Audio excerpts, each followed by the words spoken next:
মেহেরোজের কথা শেষ হতে না হতেই মিলি ফুলে ওঠে, রেগে বলে, খবরদার মেহু, আমাকে লিলিপুট বলবি না, ভালো হবে না কিন্তু। মিলি কথা সবাই একত্রে হেসে ওঠে।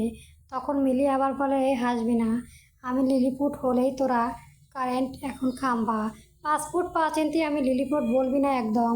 আর এবার হাসলে দাঁত খুলে দেব। মিলির কথা আরেক দফা হাসি রোল করে ডাইনিংয়ে। শ্রেয়সী ভীষণ লজ্জাও লাগছে, আবার ভালো লাগছে। এই বন্ধুদের এমন হাসি ঠাট্টা দেখে ইরুকেও মনে পড়ছে ভীষণ। যদি ইরু সাথে থাকতো তবে তা তো সম্ভব না এখন। শ্রেয়সী ভাবনার মাঝে মেহেরোজ মিলির দিকে তাকিয়ে বলে, আমি কি একেবারে তোকে মিন করে বলেছি? আমি তো তুহিনাকেও মিন করে বলেছি, তাই না তুহিনা? বলেই হাসলো মেহেরোজ। দূর থেকে সেই হাসির উপরে এক দফা ক্রাশ খেলো শ্রেয়সী। ইস, মানুষটা হাসলে কি সুন্দর লাগে, নজর না লাগো।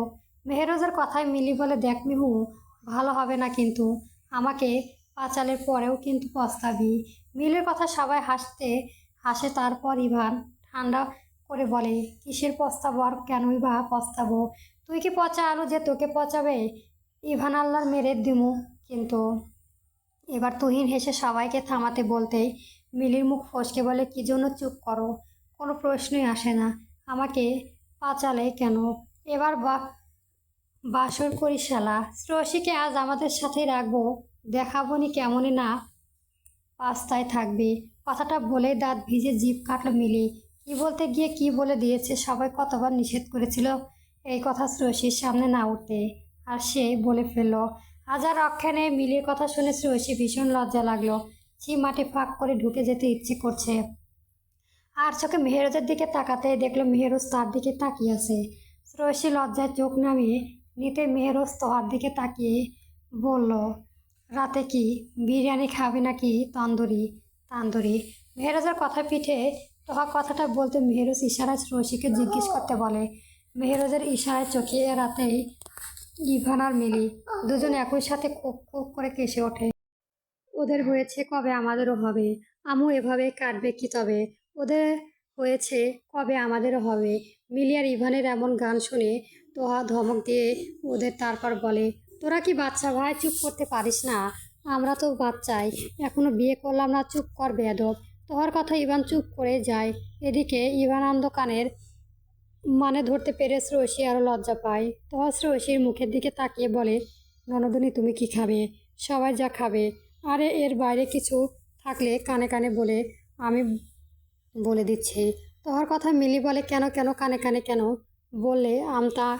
আমা আমটা কি দোষ করলাম? মিহু, কোল্ড ড্রিঙ্কস নিয়ে আসিস। তোর বিয়েতে এনজয় খাইতে পারলাম না, আজ মন ভরে খাবো। কদকা আপু, এবার অন্তত চুপ থাক। তোহার কথায় মুখ ভাঙছিল মিলি। তোহা শ্রেয়সীর মুখের কাছে কান এগিয়ে নিয়ে যেতে শ্রেয়সী লজ্জা মাখা কণ্ঠে বলে, কিছু লাগবে না ভাবি। আরে বলো। তোহার জোরাজোরিতে শ্রেয়সী এবার লজ্জা নিয়ে বিড়বিড় করে বলে, চকলেট নিয়ে আসতে বলেই সবার জন্য লাগবে না, তোমার জন্য শুধু। এবার বলে, আর কি? শ্রেয়সীর কথা তোহা হাসে, তারপর ফিসফিস করে বলে, কোন ফ্লেভার? তোহার কথা আরও লজ্জা পায়। শ্রেয়সী তারপর একই সুরে বলে, উনি জানে। বাহ উনি। কথাটা বলে ঠোঁট টিপে হাসে তোহা। এদিকে শ্রেয়সীর লজ্জা রাঙা হয়ে যায়। তোহা শ্রেয়সীর থেকে সরে উঠে দাঁড়াতেই মেহেরোজও উঠে দাঁড়ায়। তারপর দুজন দরজার কাছে যায়। তোহা দরজা খুলে দেয়। তারপর মেহেরোজ বেরিয়ে গিয়ে শান্ত গলায় জিজ্ঞেস করে, কি বলল? চকলেট। কোন ফ্লেভার তুই জানিস বল। আর কিছু না? আচ্ছা থাক, দ্রুত ফিরবি, খিদে লেগেছে। ও সন্ধ্যায় খাওয়ার অভ্যাস। আচ্ছা তুই এদিকটায় দেখ, আমি আসি। মেহেরও লিফটে উঠে নিচে নেমে চলে যায়। তো ও আর না দাঁড়িয়ে দরজার ভেতর থেকে বন্ধ করে আবার সবার সাথে আড্ডা দিতে বসে পড়ে। আনামিয়া চট্টগ্রাম নেই, শহরের বাইরে গেছে গুরুত্বপূর্ণ কোনো কাজে, যার কারণে সিয়াম সেই দিন রাতে আনামিয়ার খোঁজে গিয়েও পায়নি। সাথে পুরোপুরি নিশ্চিত হয়ে গেছে যে আনামিয়া তার সাথে শত্রুতা করেছে, নয়তো শহর ছেড়ে গেল কেন হঠাৎ, কিছু না বলেই। অন্য বার তো ঠিকই বলে যায়, হয়তো এবার তার বোন আর বউকে সে। সিএম কথাটা ভাবতেই চায়নি, বুকের ভেতর ভীষণ পিজা দেয়। তবে আনাম মিয়াকে সিএম ছাড়বে না, যেখানেই থাকুক তার বোন আর বউকে মুক্ত করবেই। আনাম মিয়ার পেছনে কয়েকজন লোক লাগিয়ে দিয়েছে সিএম, যেন আনাম মিয়ার বাড়িতে আসলেই যেন সে খবর পায়। তারপর বাড়িতে আসার পথে কল পায় খাদিজা খাতুনের তার বাবার নাকি হসপিটালে ভর্তি, রাস্তায় পড়েছিল। চিন্তার উপরে চিন্তা নিয়ে হসপিটালে পৌঁছেই সিয়াম। তবে যে লোক দুটো সিয়ামের বাবাকে এনেছিল হসপিটালে, তাদের খোঁজ না পেলেও চৌকিদারের খোঁজ পায়। আর চৌকিদার জানায় অচেনা দুজন লোক। সিয়ামের ধূত মন বুঝে যায় লোকগুলো আনাম মিয়ার লোক, তার বাড়িতেই নজর রাখছিল। আর তার বাবাকেই টার্গেট করে আবার ভালো সাজার চেষ্টা করেছে। এখন ছাড়বে না সিয়াম একটাকেও। একবার শ্রেয়সীর তোহর সন্ধ্যা পেয়ে নিক তারপর গলা দুটি ছিঁড়ে ফেলবে একদম।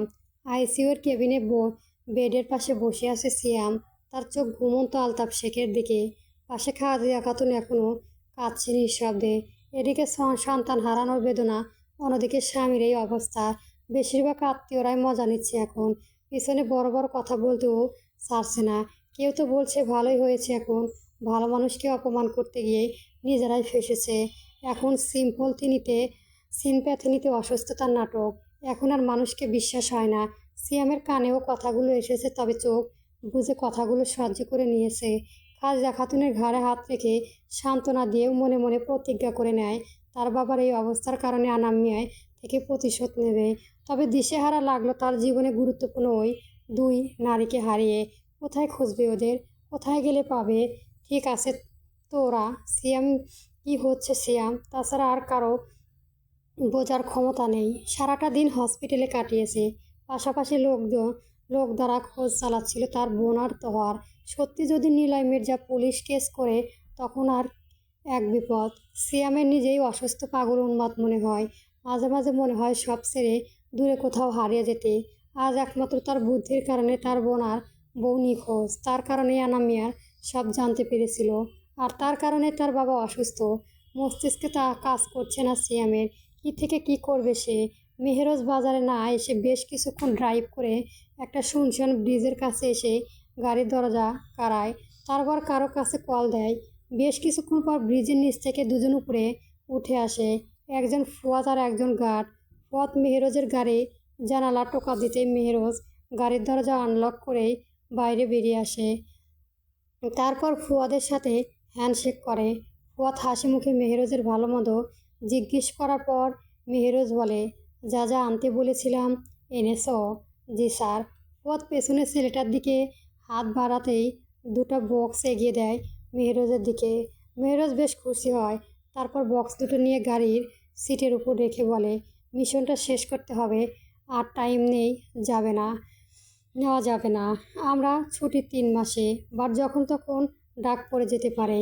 আমি চাই আমি নিজের চাকরিতে ফিরে যাওয়ার আগে আমার বন্ধুদের মাথা থেকে এই সম্পূর্ণ মিশনের ভারটা সরিয়ে দিতে। মেহেরোজের কথায় ফুয়াদ শান্ত গলায় বলে, আলতাফ শেখকে তো প্যারালাইজড করে দিয়েছি ইনজেকশন পুশ করে।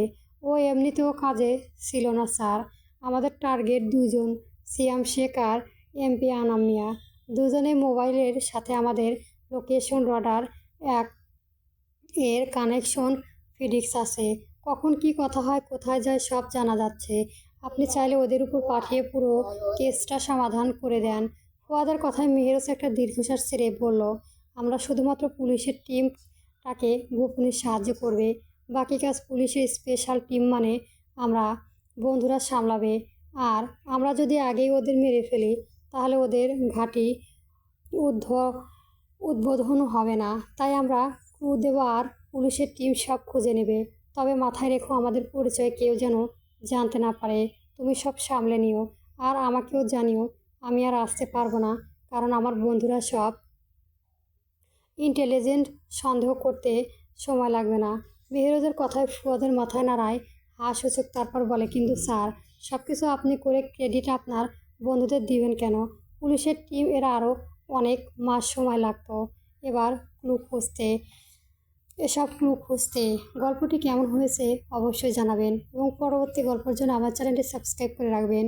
গল্প লেফটেন্যান্ট মেহরাজ মির্জা চলবে।